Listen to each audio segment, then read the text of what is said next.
Okay, so just getting some intel here.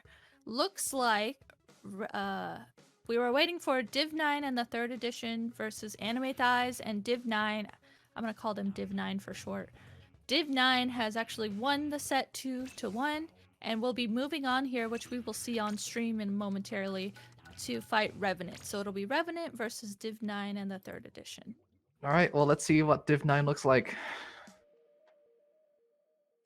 All right. Okay, so I'm opening up their roster, and we see what their members are. I personally don't know off the top of my head any of these members, but I remember seeing them playing in SOS. I think it was SOS last week, I believe. Don't quote me on that. But they are Warrior the Second, Sam, and Pony. So I'm not sure if those are different names or what, but those are the members that are on the roster. I feel... Is this the pony that's on Rising Matrix? I don't know. I was actually wondering that too. Yeah. Well, what is it? I can't even identify them by what weapons they play. They're a flex. Mm-hmm. They could be playing Charger for all we know. All right, I know Pony is, if it's the Pony that we're thinking of, Pony is definitely a very good flex player. So I'm going to try and get some intel to see if that is Pony, because Pony's a very strong player. I'd love to watch them play. Yeah. Like they're always... I've played with Pony a few times. They're always fun to play with. Mm-hmm. I've also played against them, and wow, it is scary.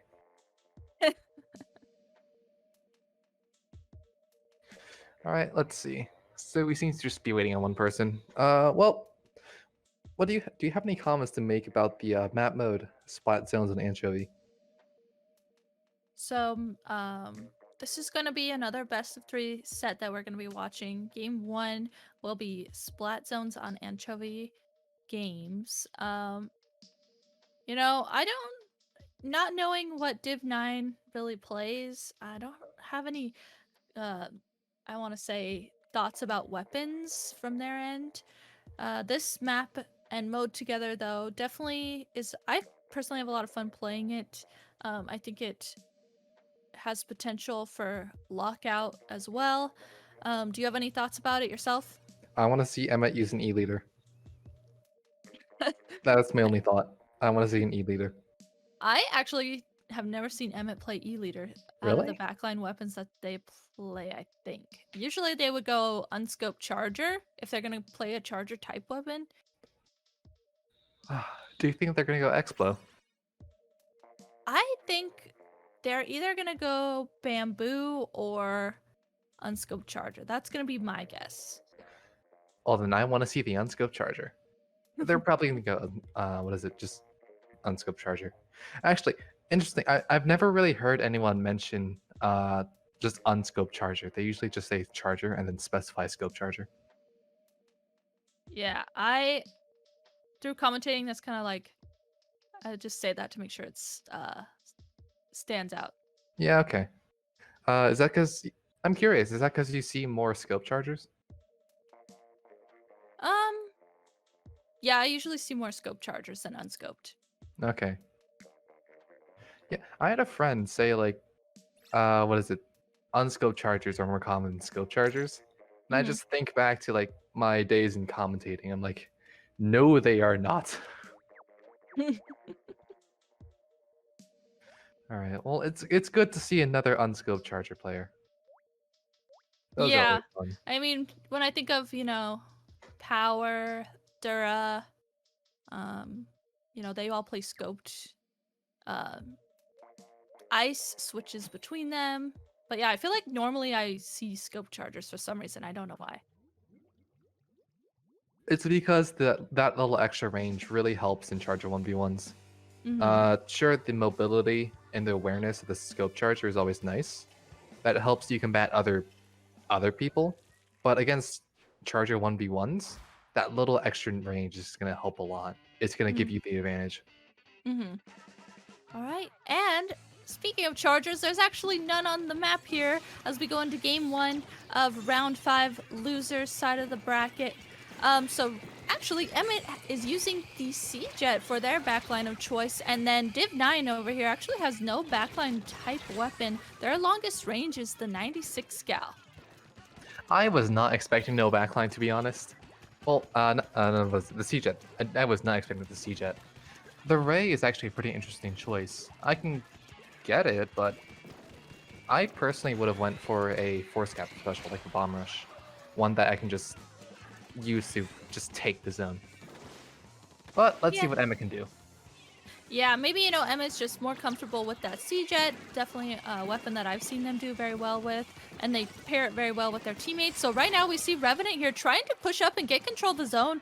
Unfortunately, they didn't have Emmett up as they were trying to do that, and Div9 actually recognized that. Div9 did a really good job at falling back, just letting Revenant feed kind of into them.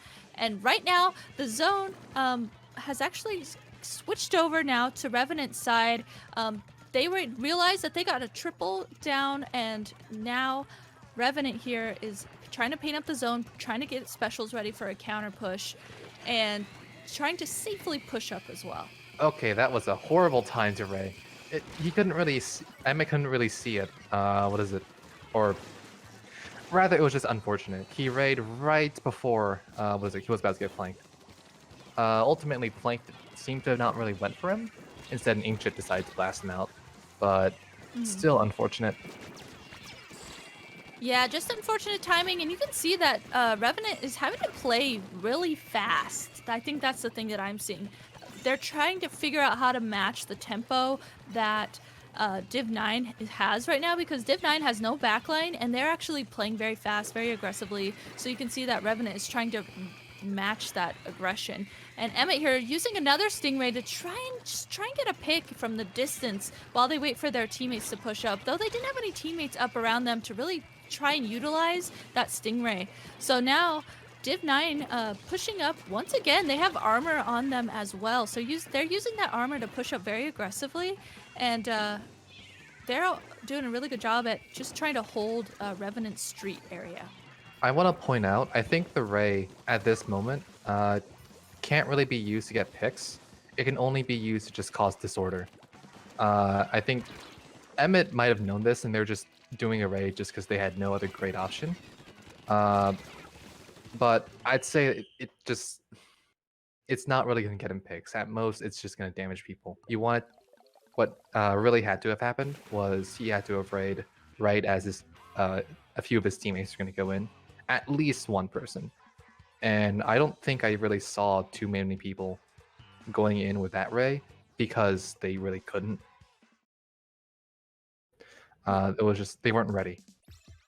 Yeah, they like I was kind of mentioning, like the tempo, the aggression that Div 9 has had going into that. I mean, that was pretty fast moving. So, with something like a Stingray on that map, you have to play a little bit more passively, a little bit more slow, wait for teammates to be able to play around them. So, yeah, I think that Stingray, like you said, was really just kind of trying to move people around, but maybe potentially get a pick, but they weren't quite able to really, their team wasn't quite able to really utilize it there to help out with that. So maybe as we go into the next game, we're going to have to see, what the map and mode is, and then uh, what the counter is going to be from Revenant for this team. You were saying like what is it? Yeah, you were saying that what is it? They were trying Revenant was trying to match the speed of Div 9. And I remember when I talked about how I wanted to see an E leader. I think that might have been a bad choice if they were to pick E leader. Just trying to match the speed of Div 9. The Mhm. Jet would have been the fastest backline to use. But I think the V Jet might have been the best one because then they could also dictate pushes. They wouldn't have to back out and use array. They could just pop what is it? They might have to back out a little bit just to use the what is it, missiles, but then they can easily just come back in. What is it? Which would allow for more aggression. But there was no real way they could have foreseen that they would have needed a V Jet. All they could have seen was just Jet, Ray good, I would take Ray. Yeah, and Emmett is actually definitely known for that C jet and playing very well with it. So always comes down to sometimes too, hey, that's my comfort weapon. I know that I'm confident with it, so hey, why not play it? Yeah. And speaking of that, as we go into the next game here, game 2 of the set, Rainmaker on Black Belly, you know, I think that Sea Jet's coming back. This is a great Sea Jet map. And then on the other side, I'm really interested if Div 9 is gonna switch up any of their weapons, since I personally don't really know much about them. This is really the first time I'm getting to really watch them, or if they're gonna stay similar weapons.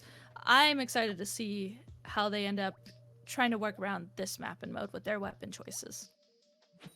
Well, we can probably be safe to say there's not going to be a backline. What is it? Considering it's not only a Rainmaker, but it's also a just a team that didn't feel like running a backline on zones. Let's see. I think the L3D is probably gonna stay. I don't see too much of a reason for it to go away. And yeah, we see it stay. Let's see. And you are right. The C-Jet is staying here. Let's see. On the side of, actually, I think both teams have a fairly similar amount of paint. Uh, perhaps. What is it? Perhaps Div 9 has some more. Yeah, I think Div 9 might have more, but it's not too much more. Let's see, two are down on both sides. What is it? Yeah, as the game is starting out here right away, and a fight for mid is happening. Both teams had 2 members go down, so right now it really is just a back and forth for mid right now.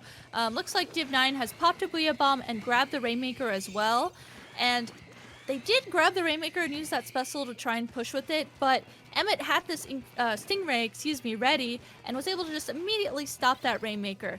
Now, Revenant going to go ahead and have Vinyl grab the Rainmaker. Looks like Lord here is kind of stuck behind the Rainmaker, does a really smart job at jumping out and repositioning to get ahead of the Rainmaker. But right now, Revenant only has one up. It was IDC,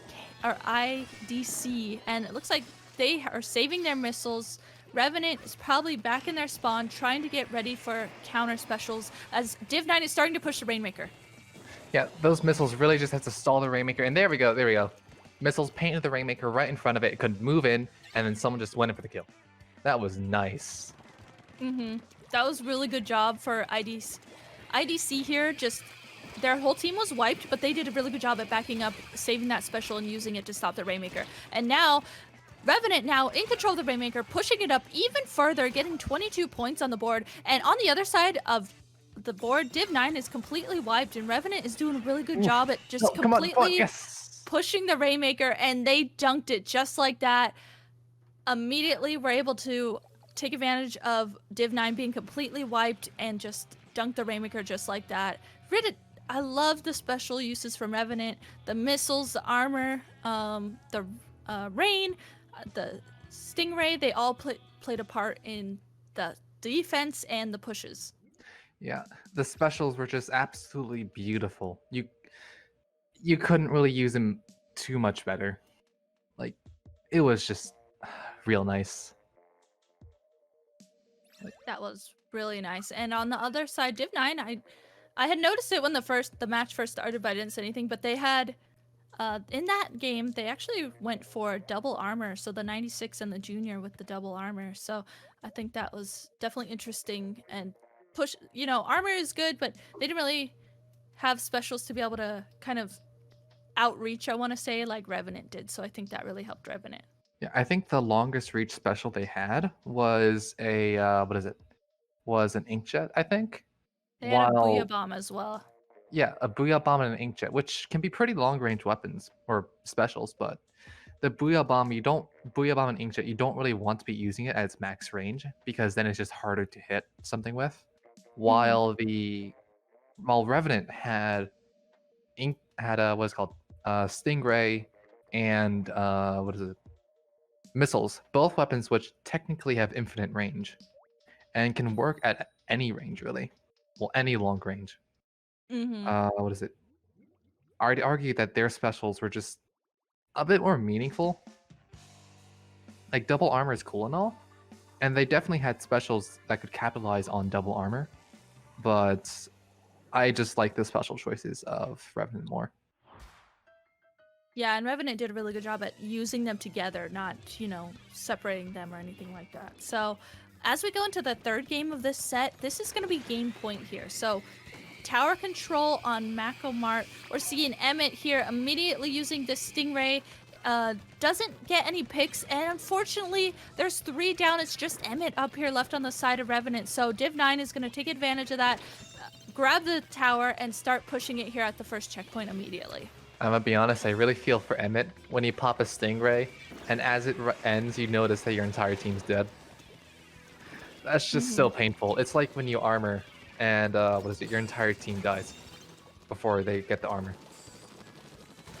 Yeah, you definitely have to note for that. And speaking of that, noting, Div 9 was actually able to push the tower pretty far here, all the way down to 37. So Revenant finally able to stop this tower, start pushing into mid, and they're trying to work together to get map control, get specials ready, and get in a position to start pushing the tower. Yeah, with that inkjet, that's gonna help clear out the left. Although there seems 52 still there. Yeah, 52. 52 gets taken out, which means that they don't have a Booyah Bomb anymore, but they can't push in just because player numbers. Emmett's gonna be backing out a little bit.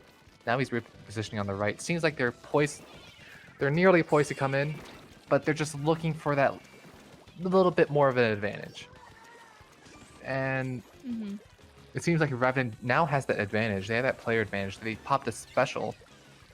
They just got on tower, actually. What is Warrior gonna do? Just notice their Warrior is missing an R.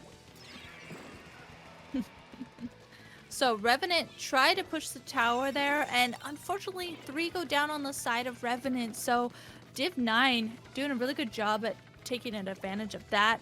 Immediately getting mid control here, immediately counter pushing the tower. We're seeing Sammy pop up with this inkjet. This is always, when you're in spawn, all of a sudden there's an inkjet popping up right here and you just go down like that. That puts a lot of pressure on you coming out of spawn. So good job on Sammy using that inkjet there. And now Div 9 trying to push the tower here through this second checkpoint. They do just that, but looks like Emmett has a Stingray at the ready to try and stop the tower just a little bit.